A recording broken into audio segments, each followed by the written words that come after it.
Sanibona, ngaphambi singene kwivideo namuhla, ngithi angithathe lethuba ngibonge isupport nothando nesikhombise lona lingaphezulu kokucabanga kwethu. Siyacela niqhubeke nisupporte njalo ngokubuka amavideo ethu, ungakhohlwa ukukhomenta, ushare, ulike. Siyafisa ukuzwa umbono wakho. Sicela ke singene kwivideo namuhla. It is easy to describe a person as xenophobic when you are on the receiving end. The country South Africa in itself has the highest unemployment rate in all of Africa. 33.5% of their population is jobless, depending on government support and subsidies. The country South Africa itself is the fourth highest in HIV infections in Africa. So obviously they need a lot of the health care. So when the rest of sub-Saharan African countries decide to relocate to that country, we immediately burden their resources. Ladies and gentlemen, let's be honest with ourselves. We are quick to cry foul and castigate them, but slow to do same in our own countries. What has made these millions of Africans relocate to South Africa, if I may ask you?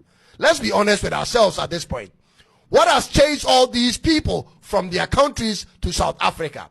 Is it not bad leadership and corruption and crime and war and poverty, ladies and gentlemen? I-Department of Home Affairs ikhiphe white paper yayisithi ifuna abantu bomphakathi participate babeke nabimbono yabo kule mthetho abafuna ukuyibeka. Kodwa ke iqiniso funa selikhulume ukuthi abayibuyekezi le mthetho ngoba befuna ukulungisa isimo sibe ngcono, bayibuyekeza le mthetho ngenxa yokuphoqwa inkantolo.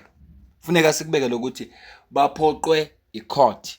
There is a court ruling ebaphoqile, ingakho bethatha isinqumo lesokuthi bethi ababuyekeze imithetho, kodwa bona bekungeyona inhloso yabo.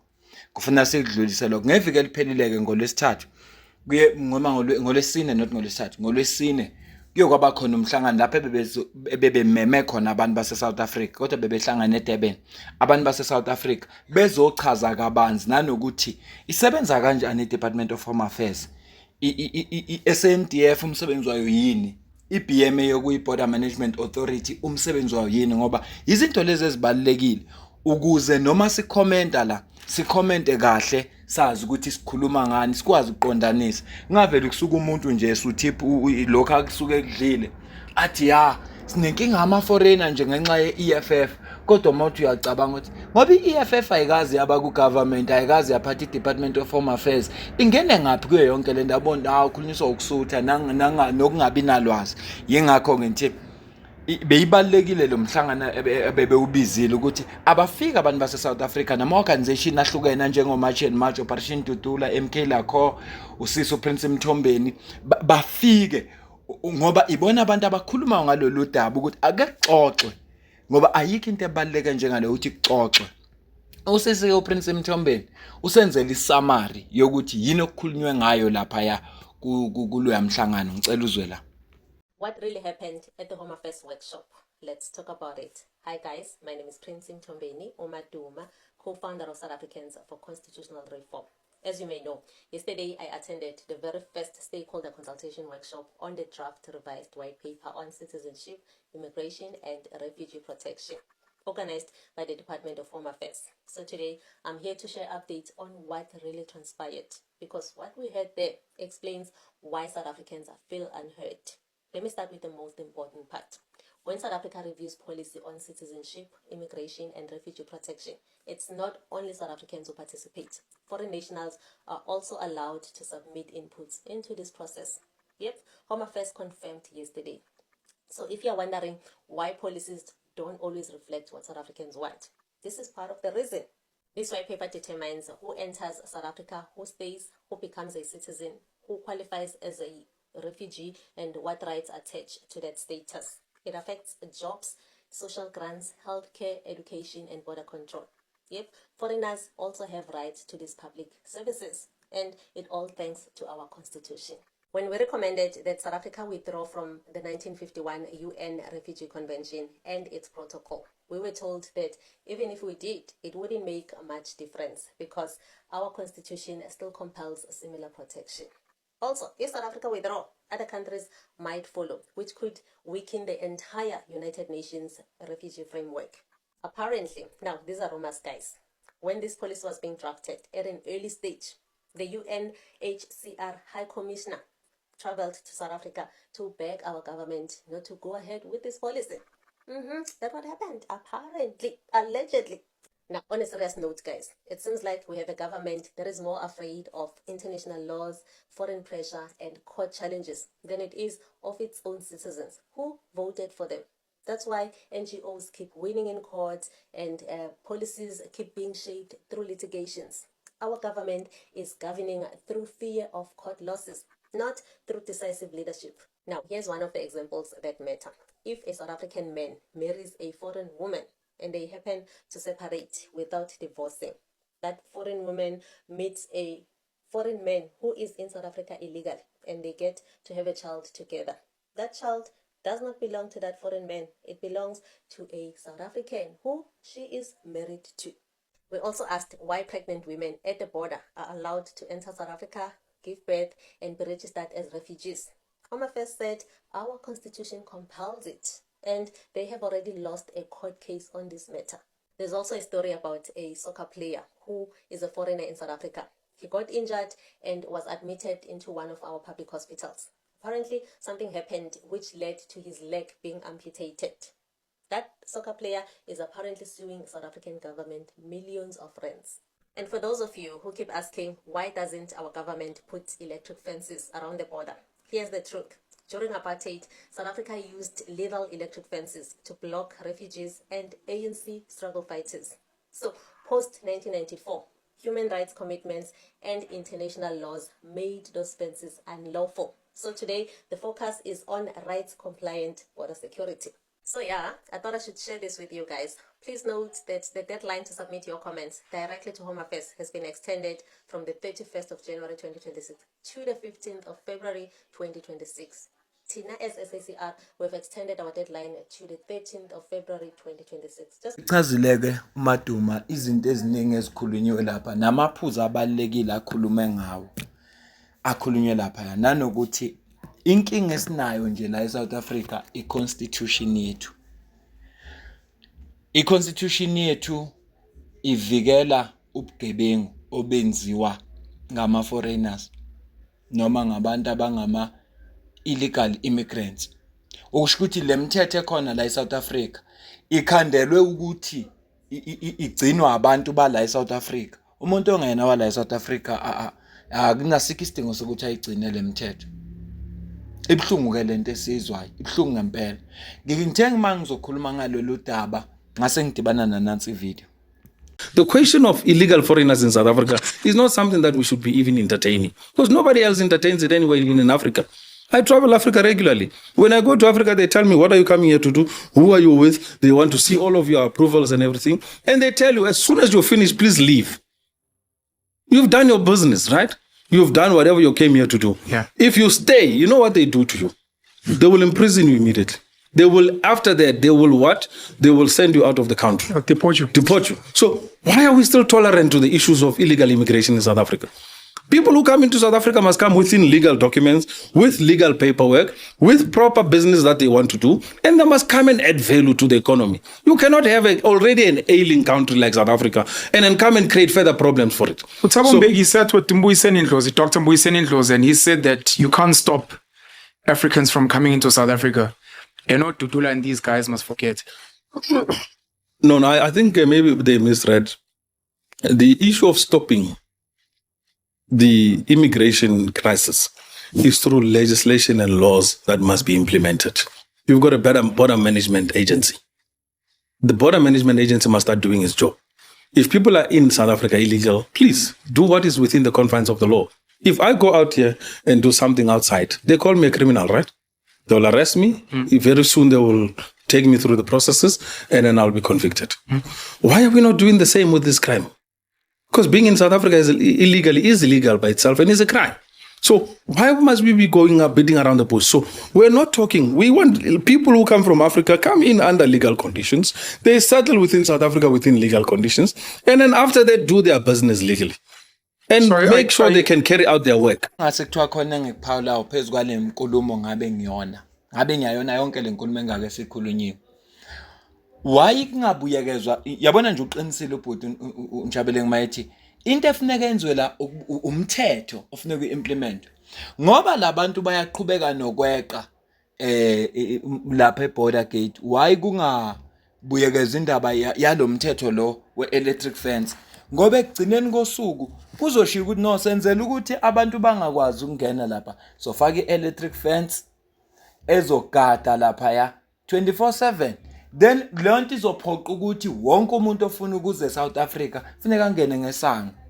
Lo mthetho nje ufuneka abahlale phansi bathi okay siyavuma ukuthi uhulumeni wobandlululo lo mthetho akawusebenzisanga kahle, kodwa siubuyekeze thina. Angithi abantu abaseParliament bangama lawmakers. Funa siubuyekeze sithi okay sesiwenza manje ngoba asisewenzi ngoba kucindezelwa abantu abathize. Sesiwenza manje ngoba inhloso yethu ukuthi sivimbe lenkinga ekhona. Kodwa ngiyasazi izathu esokwenza ukuthi umthetho njalo ungakhulunywa. Noma ngathiwa khona iliphi iqembu lezepolitiki elingawupropose lo mthetho, bakhona bangavota against wona ngoba bayakujabulela lesimo esenzekayo. Bayingxenye yayo lento eyenzekayo. Bayingxenye yayo. And eParliament ke it's a game of numbers. Kuyavota ekugcineni. So yingakho nje ubona sine inkinga esinayo nenkinga enkulu esiphethe South Africa i-constitution, nanokuthi uhulumeni wethu usaba amazwe omhlaba, usaba inkantolo, akabasaba abantu abamvotelayo. Yingoba uyazi ukuthi thina sivotwa ngokulawulwa ama emotions, hayi ngoba sirizina. Uyakwazi lokho. Kunina nilawulwa imizwa, bazofika labanilethela ama food parcel babanikeza izikipa zenhlangano. Useniyosuka niyovote ke bawuphinde banibone futhi ngama election alandelayo. Yona inkinga esinayo nje la eSouth Africa. Ngicela uzwe la. Comrade Chair, Deputy Chair, I always ask this question, that none of our policemen and women in uniform can speak any of the foreign African languages. And the challenge is for us to deal with crime.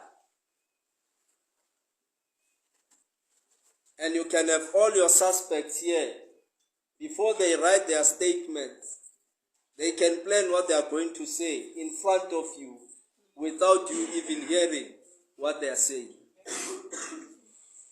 It might be a culture shock to suggest to this REC that if we are serious about fighting crime in Ward 67, we have no option.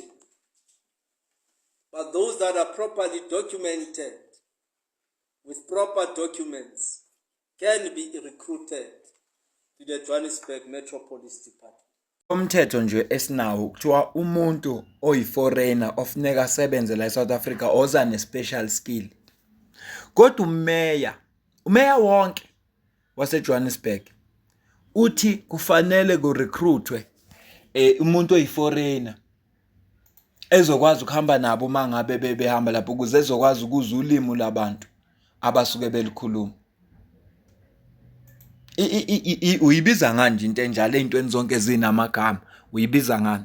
Ukuthi umeya ngesikhathi thina sinenkinga ama-foreigner yena uyacabanga ukuthi yazi ama-foreigner lawa ama-foreigner lawa masingawa recruiter sisebenze nawo kungaba kuhle. Umeyena ucabanga ukuthi kungakuhle kabi uma ngathiwa bayawa recruiter ama-foreigner. Ngosikhathi wena njengomuntu wase South Africa ujazi lo hulumeni ufuneka ayilwe le ndaba. Wena njengomuntu wase South Africa uthi ufuneka ayilwe le ndaba, kodwa yena uthi fanele ba recruit. Angingaphawuli lutho. uJacinta Mangobe Sizuma naye ubuzile imibuzo wabeka novo lakhe lapha ya kuyo le yini ngizothi i-summit noma yini le bibizwe i-Department of Home Affairs ukhulume kanje. I'd like to say, we as South African citizens want to exercise citizens' arrest. We are empowered to do so. We are empowered to say, here's a person who's in the country illegally, come and take this person. But we don't have enough people to help us do that. That now becomes your prerogative. If you're not going to empower us to do it, then make sure you get more people who are going to do it. It's not our responsibility to budget, to complain about budgets and blah, blah, blah. We're currently dealing, this is a crisis. And lastly, revoking, I just want to reiterate, revoking citizenship. We've got people here who are swearing at us. threatening our lives every single day. The government needs to take seriously this issue of people making treasonous comments. People saying anything like that they want to say in this country while they're not South African. We've got a Paul whoever who wants to make Western Cape an independent country. This man is brazen. He's brave. He wants to say whatever he wants because he knows he's not going to be dealt with. The Department of Home Affairs has not said a single thing to that man to remind him where he's from because he's not South African. You can't come from wherever you come from and tell us you want to make Western Cape a country or whatever it is that you want to do. The department needs to be firmer on such things. Don't hesitate about these things. Lastly, declare illegal immigration a state of emergency.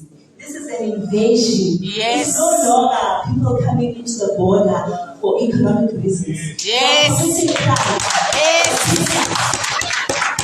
is an invasion, and according to the constitution of the country, or the immigration laws, or the safety laws of the country, you are allowed to declare a state of emergency if the country is being invaded. Yes. And we are being invaded by Yes. African countries who claim that they are refugees and people who are victims. They are not victims, they are criminals. That's patriotism. Akuvinjwa abantu ukuthi bangangena emaklinikhi kuthiwa no labantu laba siphila nabo emphakathini banezifo manje lezi zifo kufanelanga ithelelane. Ukhona umama obuza umbuzo obalekile wathi izingane zala eSouth Africa ziyagonywa. Izelwe nje iyagoma umgomo wayo uqala 6 weeks. Izingane zala eSouth Africa ziyagonywa 6 weeks nje umgomo wokuqala nje ingane izelwe. Iyahamba iyogoma for 6 weeks. Uyangazi ke bese kuqhubeka kanjalo kodwa lezi ingane lezi ezemukelwa ezikoleni ezingagomile kuthiwani ngazo angazi noma impendulo ikhona na kodwa ke yizo zonke izinto lezo othi ofuneka uzicabanga uzibheke ukuthi hey kahle la eSouth Africa icountry thina sinayo hayi asinayo thina icountry funeka sikuvume nje lokho ukuthi cha icountry asinayo labantu sebetake over futhi bavunyelwe iconstitution nohulumeni wethu. Sike sathi sikhuluma ngodaba olufana nalolu kwase kuPaul omunye wathi hayi le nkinga iqale nje emveni kokuba uMalema wathi they must find creative ways ukungena la eSouth Africa. Ngifisa ukucaphunela umuntu ozokutshela umlando kancane ngoba uma ungasotshelwe ngeke uzukholwe ngicela uzwe la. Sanibonani le video akubanga lula ukuyenza but here it goes. South Africa's stance or South Africa's constitution and it stands on foreign nationals / illegal immigrants is not motivated by humanitarian needs, rather capitalistic and colonial needs. Umlando usitshela ukuthini ukuze sikwazi ukuxoxa indaba yabo kufika bonke futhi abamhlophe abamnyama ukuze sikwazi ukukhuluma indaba yabo kufika kufanele siqale silande umlando. Uma ngithi mina it's not motivated by humanitarian needs or human rights but rather by capitalistic and colonial need. Sizolanda umlando, silande umlando suqale in the 1800s and early 1900s la khona iSouth Africa ifikelwa abaningi bokufika baseNdiya. How did we end up as a country having a large majority Indian population outside of India? This was due to a program noma a process eyayenziwa by the British colony at that time, yama endangered servants. Walk with me. Ama endangered servants babe abantu abanjani na? Ama endangered servants they were free labor, meaning they were not iqila per se, they were not slaves, rather they were lowly paid servants, meaning kwakuthathwe abantu le India ukuthi bezosebenza the sole purpose yokuthi the natives abantu bakithi bantu babe resista ukuyosebenza emobeni. Isizathu sabenza ukuthi ba resist babethi senudlileke lo mhlaba thina kodwa ngeke sinisebenzele, we have cattle, we have farms, we're going to be working our own farms, we're not going to be working for you. So ama colonizer futhi enye into, people at that time they were asking for more in terms of laba ukuthi makuthi siyasebenza sifuna laba, but no, don't worry, sizolanda ini migrant endangered servants, ibona abantu abazosebenzela. According to the Google definition, ithi babe free ngokuthi bakwazi ukuziphatha but babehola into engekho.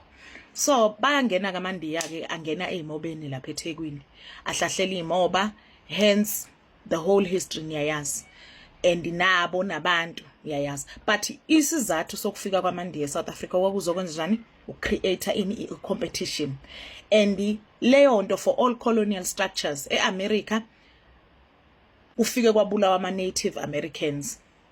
Kwabonakala futhi ukuthi if isilanda ama Mexicans they will feel some type of way and futhi they will feel like they own the land because vele it was an extension of their land. iCalifornia nje it is an extension of their land, but basically kwalandwa ama slaves ase-America. So basically I'm saying ukuthi for the colonial machines or machinery to stay in power it rely vele on cheap labor and enslaved labor.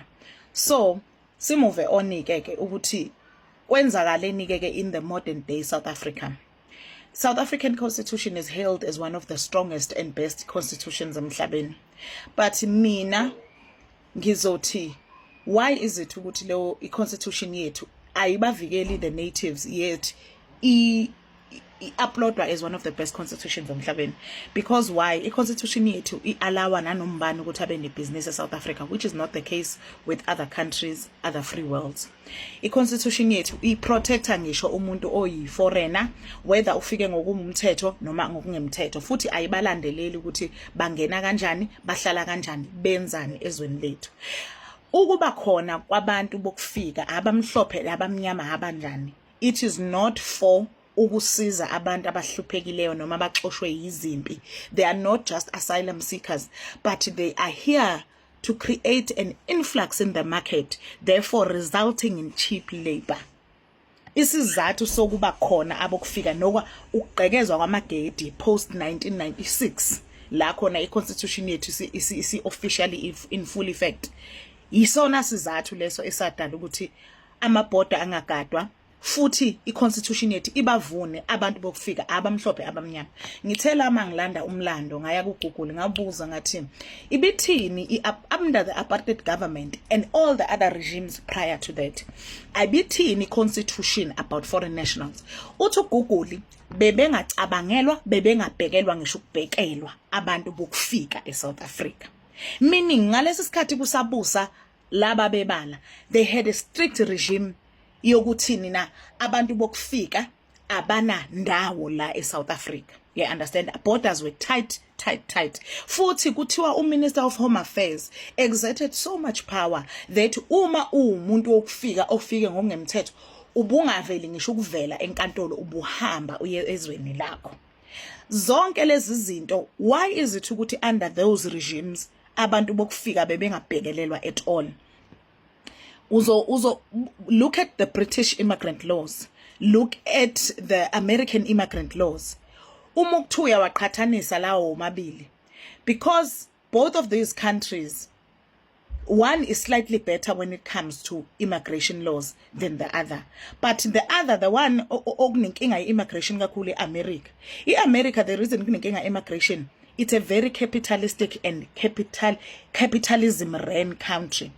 British on the other hand, yebo ikhona capitalism, but they still look out for my British citizens. Ngizosho futhi ukuthi why I find it very unsafe for South Africans ukuthi be adapt the American stance when it comes to immigration, but angakabi bikho lapho. But the main point ebengifuna ukuyidrive lana ukuthi kufanele si understand ukuthi the influx of foreign nationals, regardless of race, color or creed, was not motivated by a humanitarian crisis. It is a colonial move, and it is a colonial and capitalistic move forward to drive down i-value ye-labor in the country. Bengisasho ukuthi one of the reasons the apartheid system ibingayikhetharishela indaba ye-foreign, you know why? It's because black people were the cheap labor ngaleso sikhathi under oppression. The reason there was no need for them to import labor, it was because black people were the cheap labor ngalesi sikhathi se-apartheid.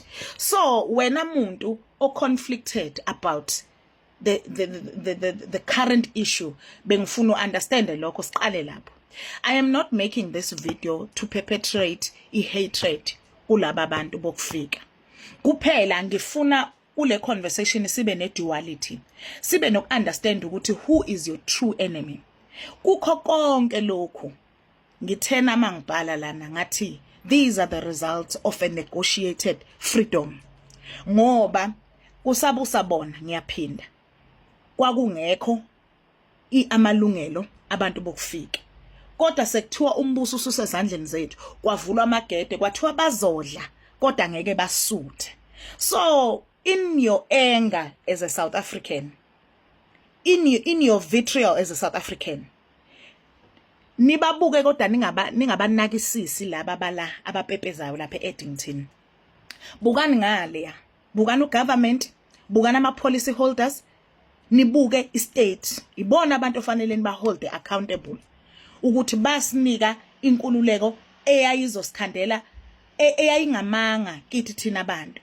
Bathi sizodla kodwa ngeke sisuthe, bavula amagede, ibhodwe lingakavuthwa ngisho ukuvuthwa, bafaka wonke umuntu okhona la estradini bamfaka la ibhodweni.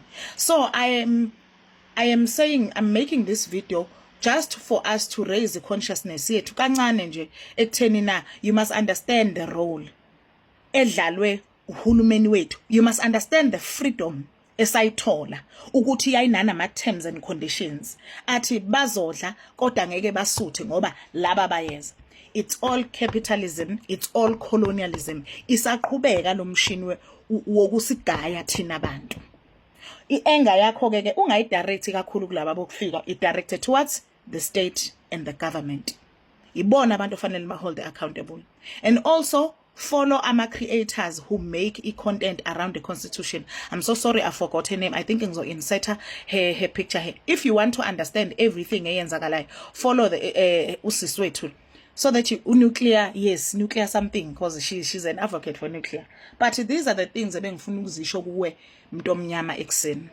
These are the results of a negotiated freedom. These were the terms and conditions of our freedom, which was free labor and inviting other people into the country so that they can compete for jobs and ne-microeconomy. Ngiyabonga nibe nosuku oluhle. Ngiyabonga kusisi. Usisi akhuluma ngaye uPrince Mthombeni. Noma ungaya ku-X ezwa ngeTwitter umsearch uthi Prince Mthombeni uzovela. Na ku TikTok futhi uPrince Mthombeni uyena umuntu okhuluma kakhulu ngeconstitution, omunye uAmani Dube. Mawufuna ukwazi izinto ezenzeka umhlaba wonke nezithinta kakhulukazi izwe lase-Afrika, ucover kakhulu content around lezo zinto lezo. So abantu laba efuneka bafollow mawufuna ukwazi uyeke yonke le propaganda ekhona. Kodwa nje ibalekile lenkulumo ayishilo. Ngenzela ukuthi sikuqonde njengabantu, ngoba la ku comment section uyabona ukuthi hey sasalelwe inselelo ukuthi sike sifundisane. Inselelo esinayo noma nami khona engikufunda kini kuningi, kodwa uyabona ukuthi hey lana kusesenenselelo ukuthi kusafuneka nje thina sifundisane. Mangi nolwazi ngililethe kini oluqondile, nawe mawunolwazi ulilethe la silixoxe lolwazi ukuze kuzosizakala abanye. Kumane kusala ukuthi ngoba bakhona ke abantu abazidomu noma abaziphukuphuku lezokuzenza, hayi ukuthi umuntu uzalwe isiphukuphuku, uyisiphukuphuku lesokuzenza yena ngoba engafuni ukusebenzisa ingqondo yakhe, ovela ivilaphise nje ingqondo yakhe noma kungafanele. Bakhona ke abantu abanjalo. Futhi ke umhlaba ufuneka ubalance, ufuna sikwamukele lokho. Ukuthi umhlaba ufuneka ubalance. La emhlabeni kukhona abantu afuneka abafane neziwengu noma afuna abafane nomhlanga. Othi umoya mawuyale ulalele ngakhona, phinde umoya mawuyale ulalele ngakhona. Abangazazi nje, abangazazi nobamiphi, abavumela yonke into eza kubo depending ukuthi bafila kanjani ngalolo suku. Siyabadinga nabantu abanjalo, siyabadinga. So uma ke sidila nabantu abanjalo ufuna sik-understand or sidila nabantu abanje. Kodwa bengithi nje angikulethele le video wazi ukuthi kwenzakaleni kuthiweni. Lesithathu ngesikhathi uGeneral Phahlane belapha kwi-ad hoc committee, NCOP, National Council of Provinces, beyihlangene nayo badinga intile lo daba leli le immigration, illegal immigrants nento ezinjalo. Kodwa ngithe angeke ngaxaki kakhulu ngalezi zinto ezikhulunywa lapha eParliament nanokuthi lemthetho abayiphasisile ngoba ibhili adoptiwe sekushoda ukuthi upresident ayisayine. Ngaphambi basiye lapho asike sibuyele nje back to ama basics sike sixoxe nje ukuthi kahle kahle kwenzakalani. Sizobe sesiyake lapho sesithi eParliament bathini labantu esibavotelile bamangama lawmakers. Ngoba ngengizwe futhi abantu ngibona ukuthi enye into esashaya thina okungaqondi ukuthi labantu abalapha eParliament umsebenzi wabo yini. Uma singaqonda lokho sizokwazi ukubaluleka babalekile laba bantu laba. Yingakho kufanele siqikelele ukuthi sivotela bani. Yeko into ebhlungu eSouth Africa uvotela iqembu uvotela umuntu. Kodwa kubalulekile uvotela iqembu lithini, what is their stance on that issue okusuke kukhulunywa ngayo. For example, illegal immigration. Bathini. So kufanele ngelinye ilanga sike sizixoxa lezo zinto lezo. Angibambe le video ngicela ukuze uphala kwakho la comment section ngizwe ukuthi wena ubona kanjani ngale kwalokho mina nawe sidibane ku video elandelayo. Ngiyabonga kakhulu.